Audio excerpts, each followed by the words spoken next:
Good morning, or maybe I guess good afternoon now. First, I'd like to thank Stephanie and Louise and Art Basel for having me and all of us here today. It's really wonderful that the conversations are free and open to the public as well. And I guess to get right into it, the title of this talk is Art Criticism and Critical Writing, Where to Now? And I wanted to ask our editors here today, what's the difference? You know.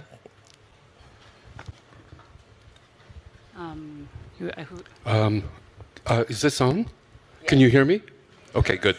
Art criticism and critical writing. I would see art criticism being more in popular journalism in terms of writers perhaps reviewing exhibitions or talking about artists. And often with art criticism, there is a degree of judgment involved, whereby the writer takes some degree of authority of opinion. I see critical writing as being perhaps more analytical and more about creating a discourse as opposed to making a judgment.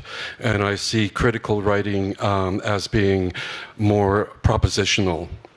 That is, perhaps throwing out an idea around an artwork, an exhibition, or an artist, because neither of those have any kind of simplistic meaning. And a discourse creates several points of view that creates a complexity and a layering about the issue or the artist or the exhibition being addressed. Yes, I would basically agree with Keith's analysis, but I think we're talking about the region, right? Yes, and I would say that in a situation where there is a tradition of, let's say, any kind of art writing, including art criticism or critical writing, this is the ideal case scenario. But I think within the region, this is a fairly new practice. So I think, I don't know what it's like for instance, you, Bhavna, or you, Daniel, what kind of writing you get when people submit, especially when you're asking writers from, let's say, China or India, where there really isn't that tradition. For us, we're still working through a lot of these issues of, the kind of pieces that we receive. Well, yeah, okay. I think maybe I would think about it a little bit differently also. I agree actually with a lot of what you say. I'm just actually thinking of how James Elkins talked about like art criticism and a different kind of art writing. And in a way, even something like, I'm going to open the windows and let the flies in here. Even something like press release is a type of art writing. And so maybe like in the broader field of art writing, there's actually many kind of modes, right? Sure, a press release is, has this, endlessly optimistic, kind of tone. And then you get something also like very abstract and sometimes doesn't make any sense. Yes, sometimes also doesn't make any sense, international art English or, whatever. Then there's another type where, you have gallery catalogs and museum catalogs.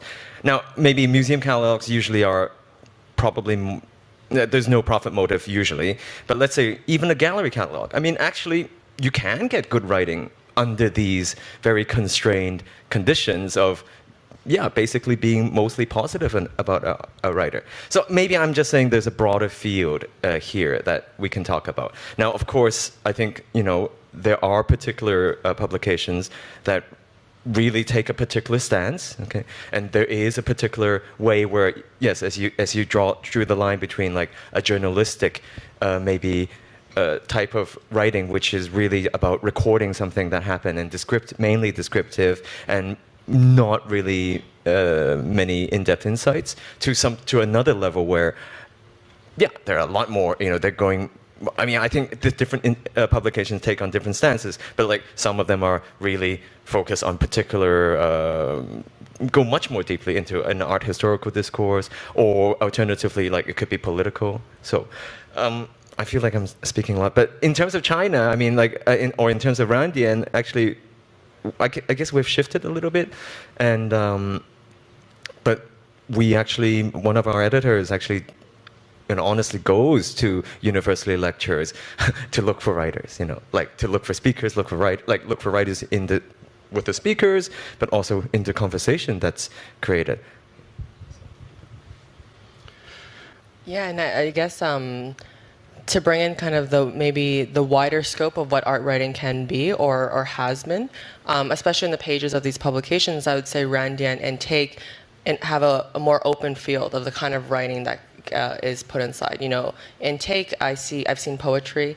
I've seen kind of more fictional writings, more kind of theory in different styles. So I wanted to ask you about that. Like maybe Take, its take on art writing. Take has all kinds of takes on writing, and it is not very, very limited. Also, because of the fact that we have a lot of guest-edited issues, and that brings various perspectives to art writing, and it is not just art critics who contribute to us. There are a lot of artists who write for us, and we made that a mandate right from when we started, because we kind of wanted to stay relevant and not limit our audience to just, it is, we think that it goes out to a lot of people, but then how many people actually read a magazine?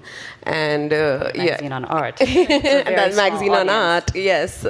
A printed magazine, that too, and which is not very present digitally. So I thought that would be, so therefore I think our approach is a little more vast. The question really is like, who is our audience for these different platforms?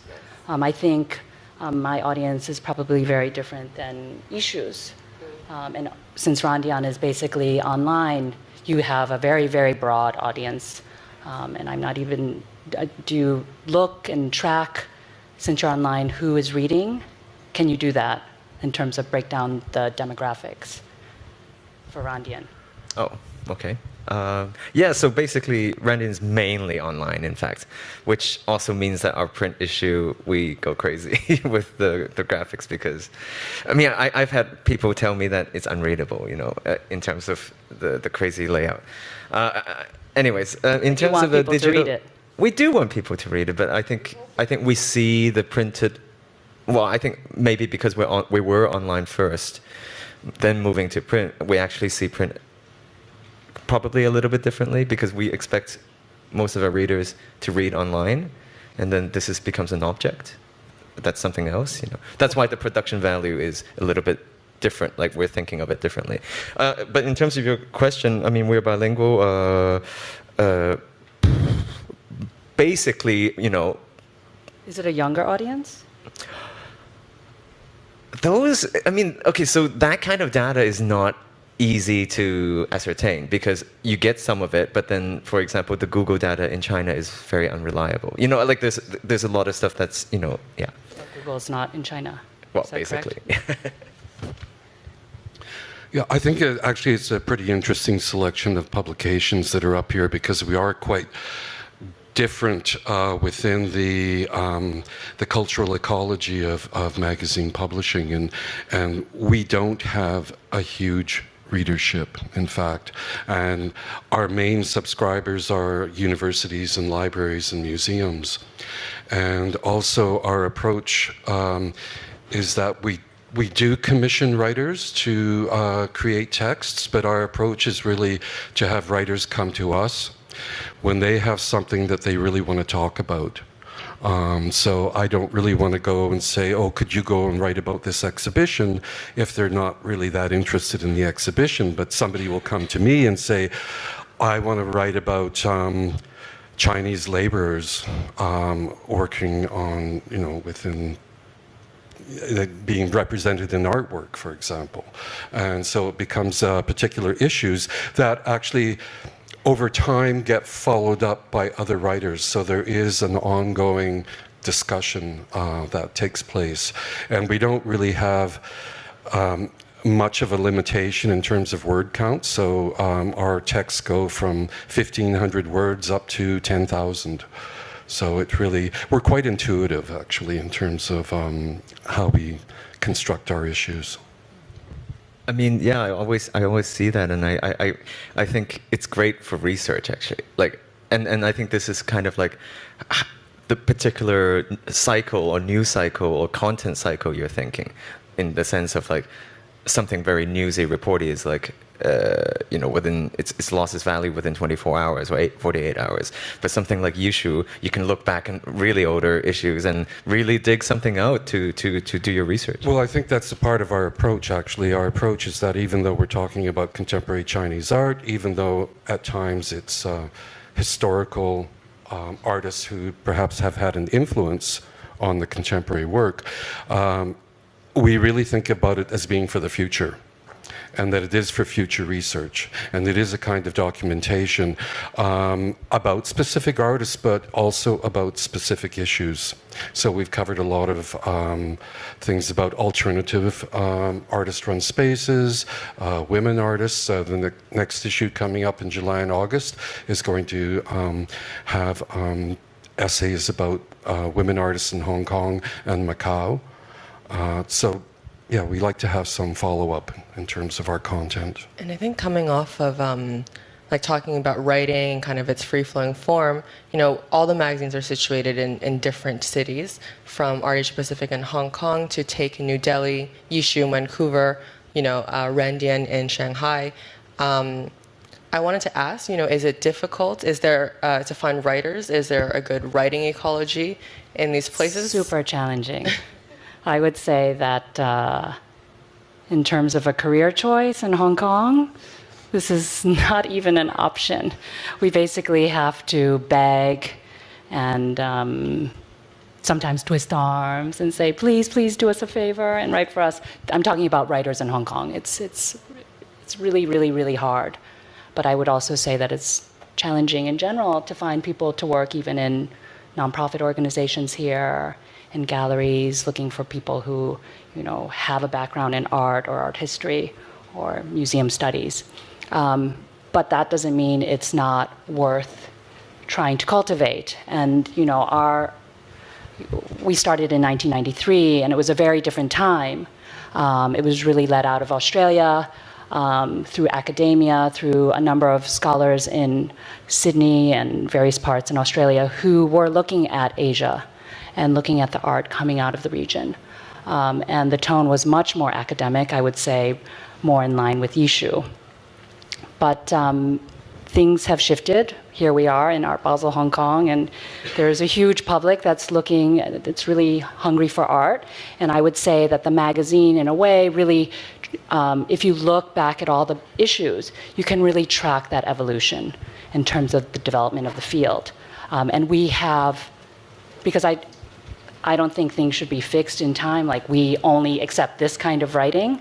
We also evolved with the development here in the region. And we really want to cultivate writers in these countries, but we're very patient because we know that, for instance, maybe it's not okay to be critical. Maybe it's not within, let's say, the Philippines. It's not okay to write a negative review of an exhibition, even if it's backed up with analysis.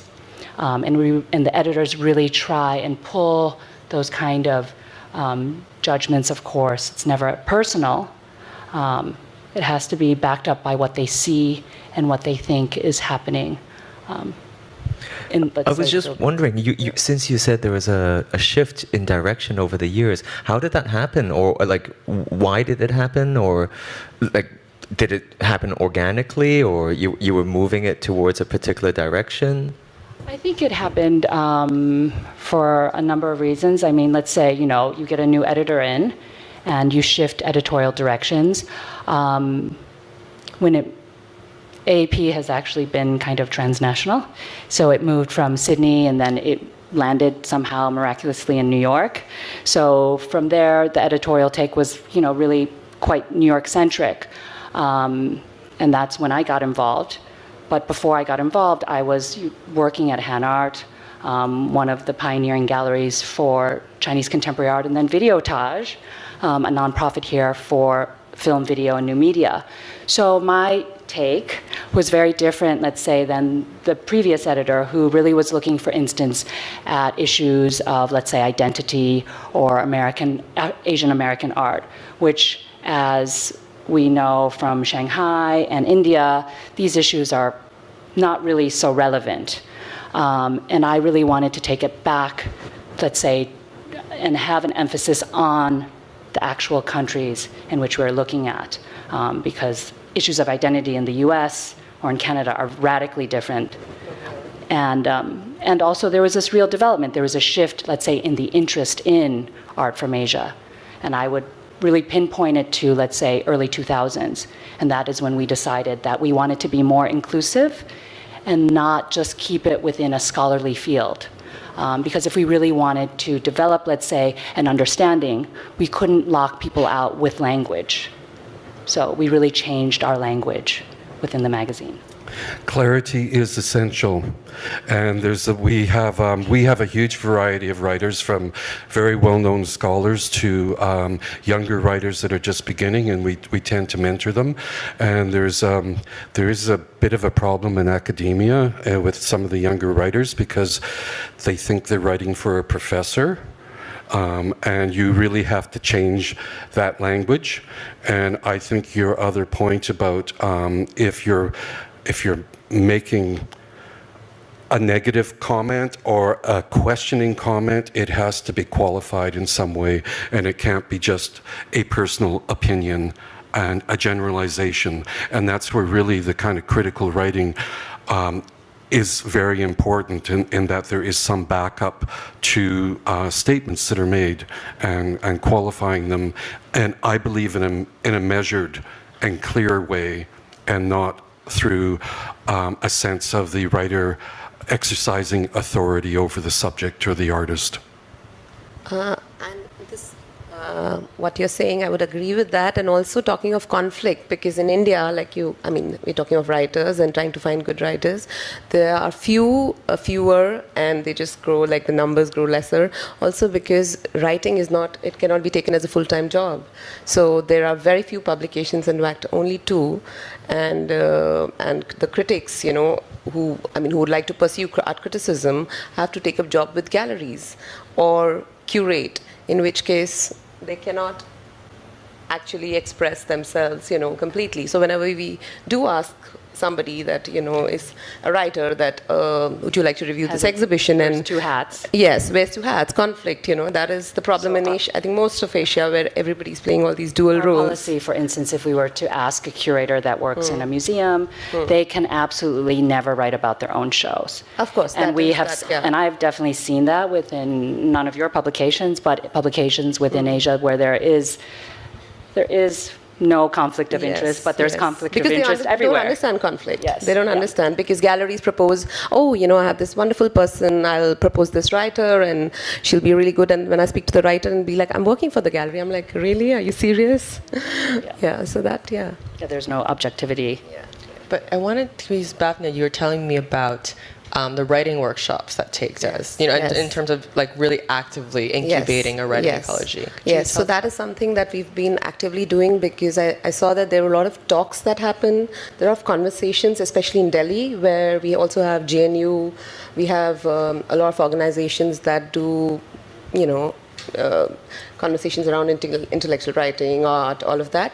But there was nothing as such for art writers and curators, art writers and critics, because most of the awards are for artists, and of course curators more recently, not very, just maybe about 5 years, and that I'm talking about India here. And so I felt that, because when I passed out, there was nothing, again, like when I did my art history, came out, the jobs were hardly any, there were no venues for writing, no newer avenues, all of that. It was just catalog writing for your friends, artists, all of that. Or maybe... What about newspapers in India? No. It's only Page 3, which is like the social stuff. And there are a couple of newspapers, but they already have the senior critics working for them. And they never leave. They never leave, yes, of course.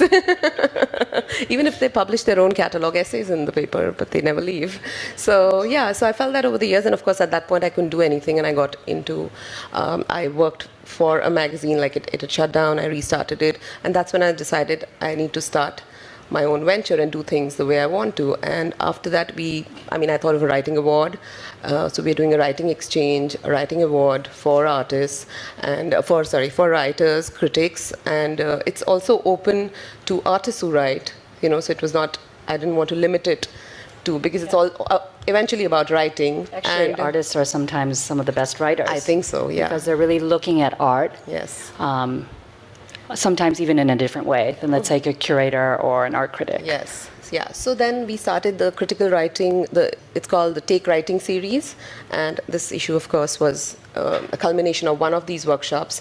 And so we've been doing these ensembles, writing workshops, mentoring writers, critics, and some of them are by open call, and some of them are by invite, and sometimes I club both so that the senior critics and speakers are able to spend so we do these junkets which are just essentially about writing, and I think that's very essential. Most of them are free. In fact, all of them are free. Yeah. Yeah, it's really building the whole ecology, all prongs of the magazine, the writers. Yeah. A community of, a peer community of critical thinkers, basically. And so, coming off of that, I want to shift a little bit to asking about the language of the magazine, quite literally. I know that ArtAsiaPacific does publish as well in Chinese and Arabic. Dian publishes in Chinese, but all the magazines here are in English. We're speaking English in Hong Kong, yet the magazines are focused on Asia in various regions. Like Daniel had mentioned earlier, English is the international art world language. And I wanted to ask what everyone's take on that was. Maybe are there limitations to that? Does that relate to the audience? Well, sorry, I just want to put in a quote. Who is that? Miladic, what's his name? Sorry for the artist. An artist who does not speak English is not an artist. Obviously, that was a very critical kind of thing, and in fact, maybe that's not quite true. But can we say that a writer who does not write English is not a writer, or an art writer who does not speak English is not a writer? I just want to throw it out there. I don't necessarily believe it. I'm just throwing out. Well, we started in 2002, and we were the first English language journal on contemporary Chinese art, and I guess our goal was to disseminate information about contemporary Chinese art to the English-speaking world. But we do get texts in Chinese that we translate into English, which is really hard sometimes. I've cried. So for us, that kind of international distribution is very important, and English has become the international art language. I think that's true. Well, we select a number of articles to be translated in Chinese and Arabic because, in case the audience doesn't know, we also cover art from the Middle East. We try and make ArtAsiaPacific as inclusive as possible. Our senior editor said, let's cover the eastern part of Russia because, Vladivostok, for instance, the people in Russia are much closer to the Chinese than, let's say, the western side of Russia. But I said, we can't cover everything. But we do cover the Middle East, looking at ideas of Orientalism, for instance, how in Turkey, everything east of the Bosphorus is considered Asia, the Asian side of Istanbul. So it's very organic, but we want to translate a number of articles in Arabic and Chinese because, as I was saying, this tradition of art writing is so new. So in Arabic, there are very few outlets in which young people can read about their own art in their own language. So if we can offer even a small portion of the magazine in their own language, we think that maybe this will be the start of, let's say, someone wanting to start a journey in art criticism. Also in Chinese. Chinese is different. There are many, many different platforms like Dian. Maybe the other platforms in Chinese, but yeah, Leap. I think there's a question also of, I put out that quote because sometimes English has become very dominant in a way, right? And in many ways, internationally, you're not really taken seriously unless you speak English quite well or write English quite well. I think less so for artists and more for curators and writers, and it's to a point of like where in major, quote unquote cities that are in the center of things like New York or London, I think even if you ask the writers, name one Chinese writer or thinker, they cannot name one, like. I think it will be very hard for some of these people to name anything of maybe even literary, but certainly art historical value. I mean, and so in a way, Yishu has done an important job. I mean, that is needed, like getting the voices in China and getting writers to write about China, and doing this in a sustained way over so long. I mean, that's super important. I mean, I think for a lot of people, I think it's important to build an audience from within, not just for the international art world. Sure, and I think in China there are, of course, a number of platforms. I think platforms, publications, I would say on the whole, they're less sustained. They are not able to sustain themselves over a number of years. For example, I mean, in terms of, we started Randian in 2010, and I can't believe it. I mean, it's almost like the third or fourth oldest art magazines in China. All of a sudden, they disappear. They appear, they disappear. They appear, they disappear. So maybe that kind of sustained kind of basically space for conversation and space for discourse is super important as well. So. But how do you sustain that if you don't have a local or an indigenous audience? If Randian is really for China, why do you want, for instance, everything to be in English? Don't you want an audience in China? Yeah, no, we have English and Chinese, so we're 90% translated between both, and so we do have an audience in China. I think actually a lot of writers and artists want us to write in Chinese but also translate into English, because they also want to reach. They really have a desire to reach out to across borders, right? Yes, so so this is something we face too, because there are a lot of artists who don't speak English in India, like many other places, but they're good thinkers. So we've asked them to write in Hindi, which is a vastly used languages amongst the hundreds of languages that India has, and at one point I was very keen to, especially after one of the critical writing ensembles where we met some Gujarati critics and Tamil critics and critics from various parts of South India, where Malayalam, which is got a very strong critical writing legacy, and I said maybe I'll start a section in the magazine with another language, but the writers who contributed completely refused to publish their writings in that language, because they were like, yes, because they felt, and especially artists, they felt, oh, but Take goes to International Art Fair, nobody will read my article.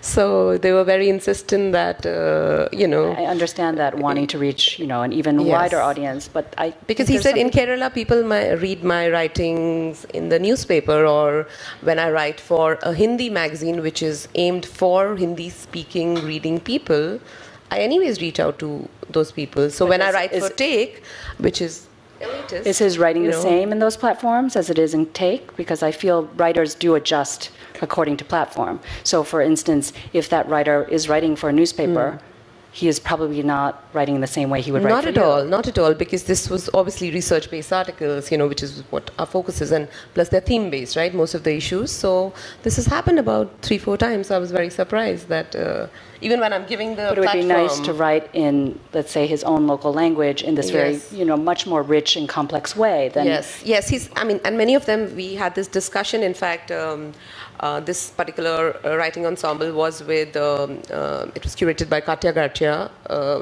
from Office of Contemporary Art, and there was this whole conversation about her wanting to write in Spanish and, and encouraging this, and how we don't get the words that we want to when we think in our own language, right? So, after that I decided that, okay, and I wrote a mail to most of the writers saying, you do write in other languages, let's have a section. and there was absolutely no interest. Yes.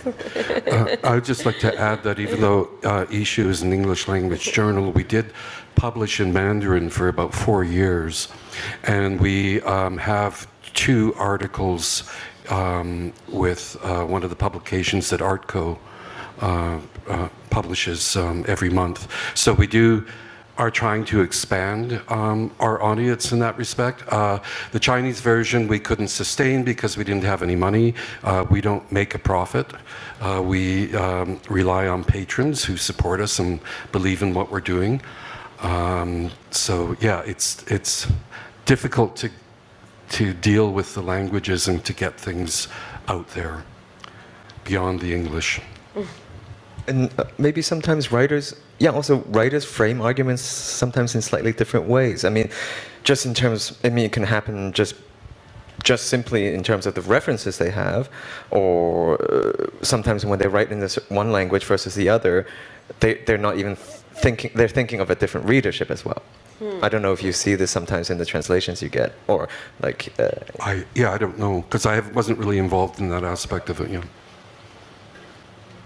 I mean, I know that for instance, I think I see sometimes some Beijing writers, they write a review and then they just assumed everyone has seen it and assume everyone knows who everyone is. And I mean, which is, sometimes we let it through because the argument was so much about that. Like they just immediately within the first paragraph assumed everyone has seen the show. Everyone's seen, all the shows in the last 5 years at this pace, and then they just move on to, like, a core of the argument. So I feel like if you translate that into English, then it's like, well, you can't expect that, right? So.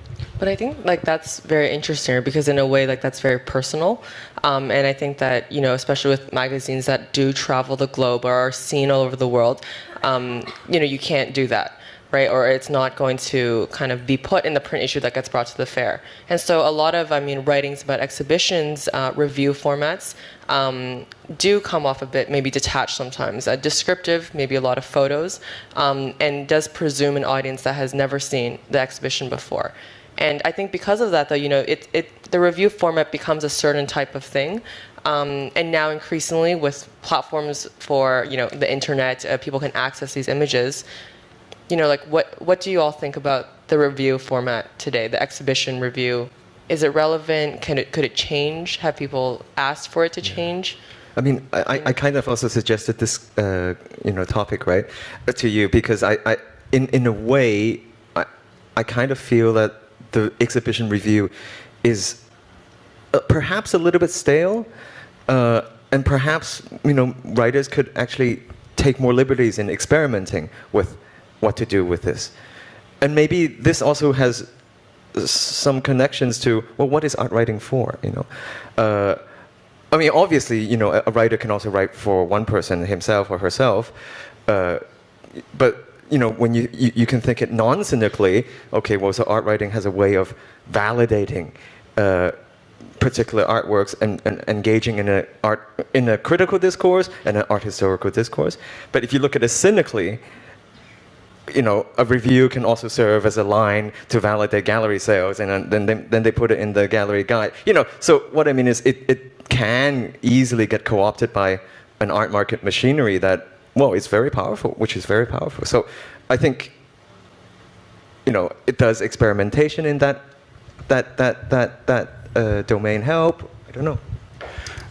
We do reviews of exhibitions, but I won't have them be under 1,500 words, and often they are up to 3,000, even 4,000 words, so that it turns more into an article. Yeah, that's an article. Well, that's what I'm just saying. It turns into more of an article, but it is about a specific exhibition, so it kind of maybe looks like a review. You have 3,000 reviews. Yeah. Really, for exhibitions. Okay, I hope none of my So writers we don't have a review section. none of the writers who write for us are here. We don't have a review section. Oh, we don't. Okay. It's just if somebody's interested in a particular exhibition, then they write about it. But I insist that it be to have some length to it. And we do have a lot of pictures. I like pictures because when one is describing an artwork and you don't have an image to go with it, then the reader has to kind of imagine what it is the writer's talking about, and I would rather have some kind of illustration there so they can see it.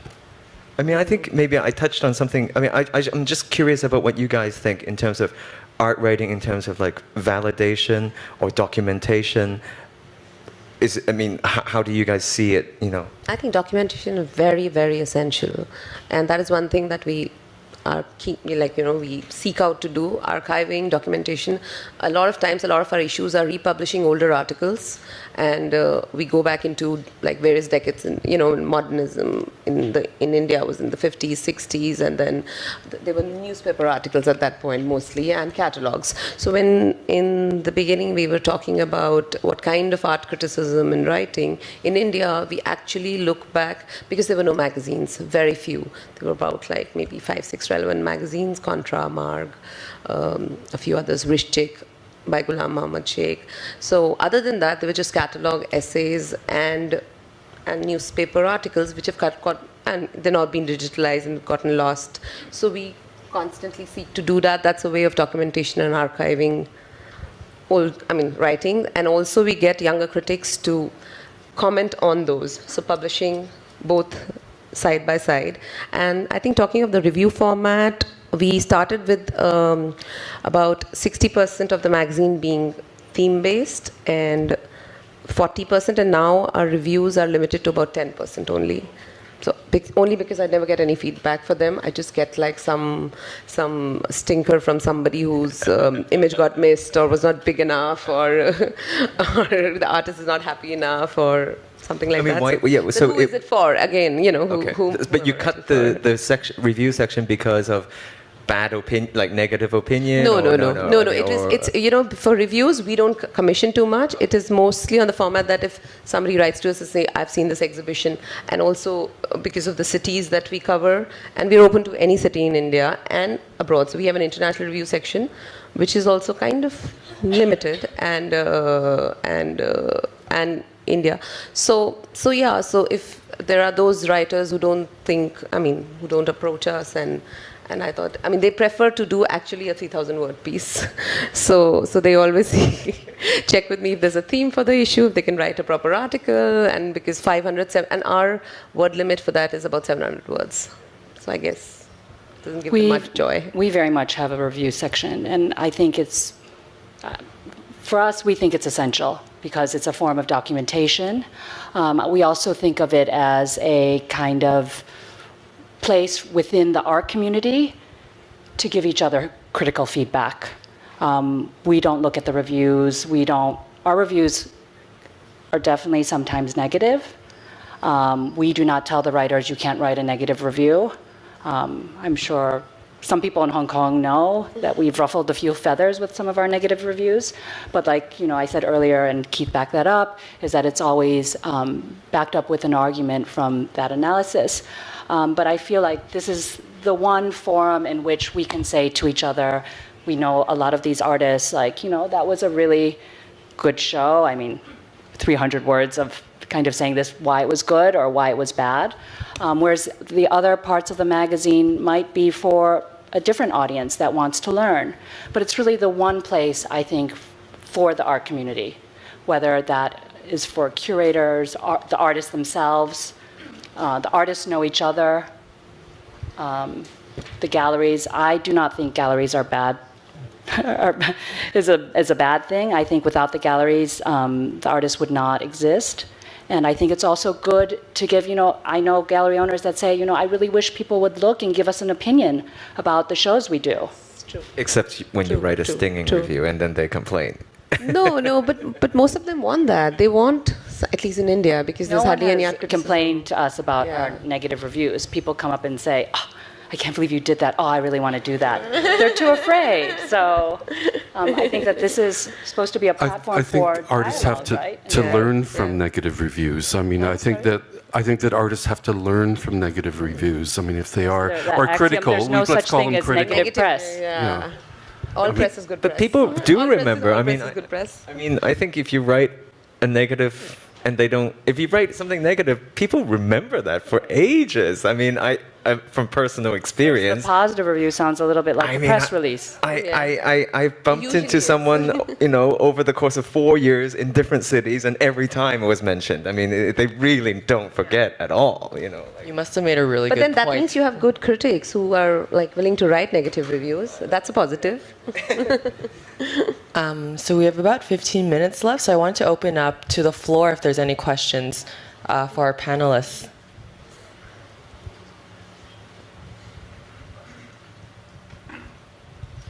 Hi.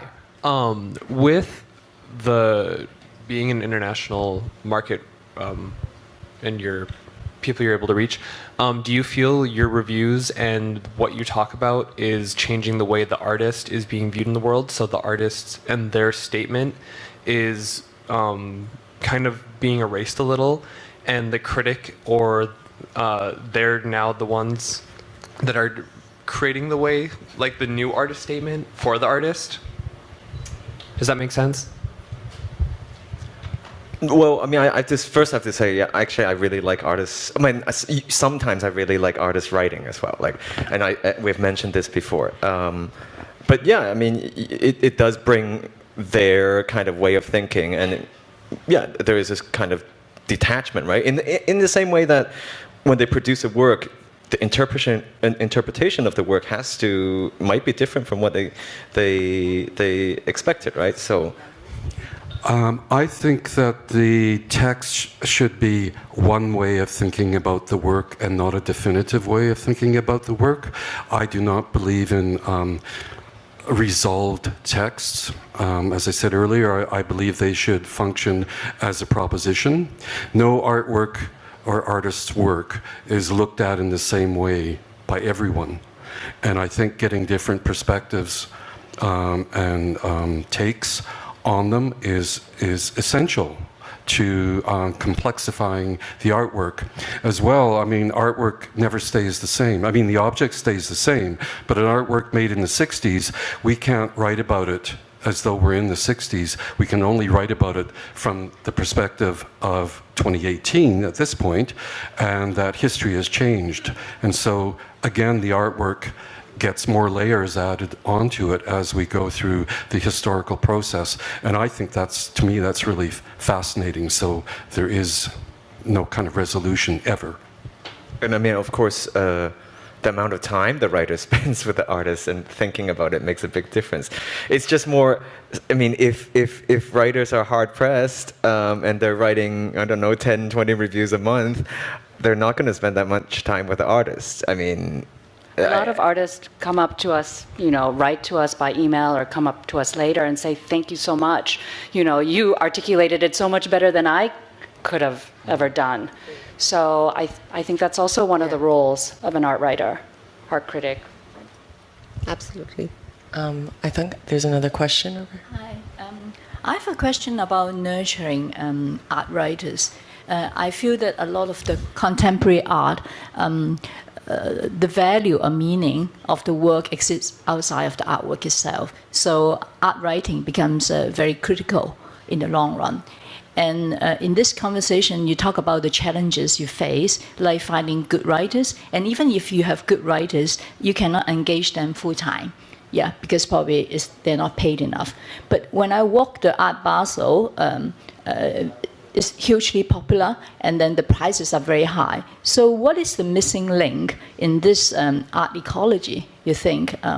Thoughtfulness and reading. No one's reading anymore. They're looking at their phones. They're looking at social media, which is killing reading. I also teach at one of the universities here, and it's amazing. Maybe I just come from a different generation, but most of the young people are not picking up print. They're not picking up magazines, they're not picking up books. Some of them have never been to a library. So I think one of the greatest challenges is to remind people the importance of reading and writing and critical thinking. I think social media is killing us. Yeah. I think social media is also killing ad revenues. I mean, like print online revenues, that's being really affected. And it's entirely possible I don't know. I mean, it's entirely possible that the whole model as it stands of a print magazine just collapses too, and then you see different things. I mean, look, people often say things collapse too quickly, and some things always exist. But for example, I mean, I think there are different models, ways forward, right? You know, eFlux is one where it's an advertising agency, basically. I mean, to put it really only crudely. be reading ads? Well, no, but eFlux is like advertising, but then they fund a really pretty serious journal on the side. Or I even see like in New York Cultural Council, which is a PR agency, again funding this editorial affidavit, and then there perhaps museums. I mean, these maybe it's a public good, and maybe there has to be a point where museums have to step in, foundations have to step in. I think there's a question. We have a question. I think it's about this idea of developing an audience. So, for instance, if we can't develop audiences, let's say here in Hong Kong or here within Asia, and we're only constantly looking to people who speak English, this is problematic. We have to get people to want to read, buy something. Oh, no, nothing. I just agreed to hold the mic close. Oh, sorry. Read, first of all, buy, see the value in writing, and see the value in wanting to read, you know, what we have to say. I think a world without art writing will be a very empty and shallow world. Yes, yeah. People won't be thinking about art, they're just looking at it and not really thinking about what they're looking at. We've been often told to go digital and put up all our issues online. We've tried to do that. We've not been very successful at our website. But and usually it's like, oh, you know, this was printed in take, and they're like, oh, I wish it was digital, and I'm not sure if they would have read it then, because then I ask, would you have read it if it was digital? Because I don't think, like you said, anybody reads anymore. They probably just look at images and they read very fast. Yeah, and that format doesn't work for something which is lengthy essays, because then that's boring. Yeah. I think with the internet and the way, you know, I guess what the word is, disintermediation of certain things. So basically, I think with the internet, whereas before you have, you know, publishers who can publish like one or a few bestsellers and then carry a whole range, magazines could, you know, maybe have just a few articles that reach maybe that can appeal to a lot of people, but then that also carries a whole bunch of like maybe smaller, maybe it's not being read by a lot of people, but maybe that's also valuable, you know. But with the internet, it's like the way the metrics are so specified, that can actually push a whole online publication just towards the pieces that appeal to a lot of people. I mean, pieces that don't appeal to a lot of people actually have a lot of value as well, you know. You mean clickbait? Well, I don't even mean there's clickbait all the way, but if an editorial outfit is always aiming for higher numbers, even though maintaining what I'm saying, not necessarily the number of audience. Do we have an audience, full stop? I'm not talking about like how big is your audience. We have to make sure we have an audience of readers. If we don't have readers, then we're completely irrelevant, is what I'm saying. I'm going to try to squeeze in one last question. Hi. What I want to ask is that, do you have any suggestions for those young writers? Or what do you think to make a good art critic article? Great last question. Well, we have young writers who come to us, and as I said earlier, we also have, you know, well-known scholars, and it becomes a bit of a mentorship. Like we have people that submit texts. We certainly don't take all the texts, but if we see some promise in a younger writer, we will publish it, but we work very closely. We have 3 editors that go through every text, and then it goes back to the writer. But the writer does get final approval. But and we have a pretty good relationship with our writers. We try and not be authoritarian with them, but try and be understandable or understanding with younger writers in particular. And it seems to work quite well with us. Hi, sorry, I just wanted to double back to a comment you mentioned, and I also like the big galleries very much, but you mentioned, and maybe you misspoke, that artists you didn't think would exist without galleries. And I just thought maybe you could expand on that comment a little bit. Well, I think galleries do a lot of the dirty work that I think artists should not necessarily engage in.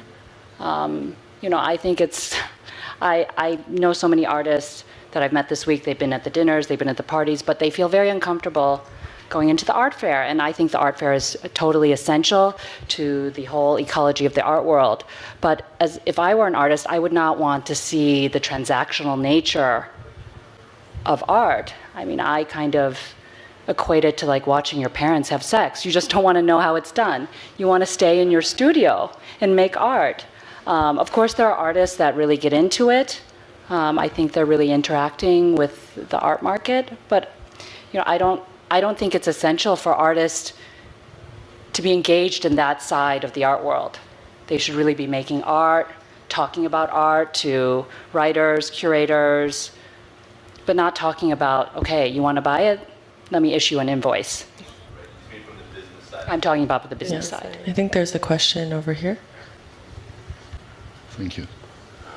Harold Kramer. I'm writing for Art Magazine since 15 years now. It's an online magazine based in Vienna, and we write a lot of negative critiques. Yay! So maybe we are the last bastion in Europe to do that. So we have 25 abonnents who are reading the newsletter, and it's growing. But what I really want to say, you said without galleries, artists will not exist. I must say, sorry, I don't agree, and I hope there are not a lot of artists who agree, because then we will have a really serious problem. Exist, I don't mean like they wouldn't be here. I'm just saying that they help sustain the artist in their practice. Yeah. For instance, if they can, you understand, do you, my fellow colleagues, understand what I'm saying? Yeah, Of course, for sure. it's a part of the ecosystem because Yes. it's galleries, museums, collectors, everybody's Without equally the artist, essential. we would all not exist. Yes. And I think it's more the context also in a place in Asia, for example. I mean, look at Hong Kong. I mean, look at Hong Kong since Art Basel, but also before that, Art Hong Kong. I mean, you saw a huge transformation in terms of the opportunities for artists, not just in terms of galleries, but also public institutions wanting to put money into it. I mean, really, you go back to 2005 in Hong Kong, how many serious galleries were there, You understand what Well, I'm saying? Yeah. I have not finished. Thank you. I just want to say that Auction house is important too. since 4 years I'm based in Hong Kong now, and I must say I've read a lot of art critiques, and most of them are, you are too polite, absolutely too polite. In Hong Kong, everybody is in bed with everybody. There is no art critique. What you do is art reporting. And that's a big difference. And you should start and write more negative and tell the artist this is in bad, and also to the young curators. We can meet later, and I can we direct should you to meet later now. articles Now it's getting that are interesting. really negative. We should meet later. Yeah, that's the Asian way to Critical writing is not discuss. necessarily negative. Right now, I could point you to those negative articles on stage. Thank you very much. Art criticism is not necessarily about negative writing. It's critical thinking, which a lot of people think is, writing a critique. Critique means being critical, which is Not not necessarily negative. Yeah, I don't believe in negativity.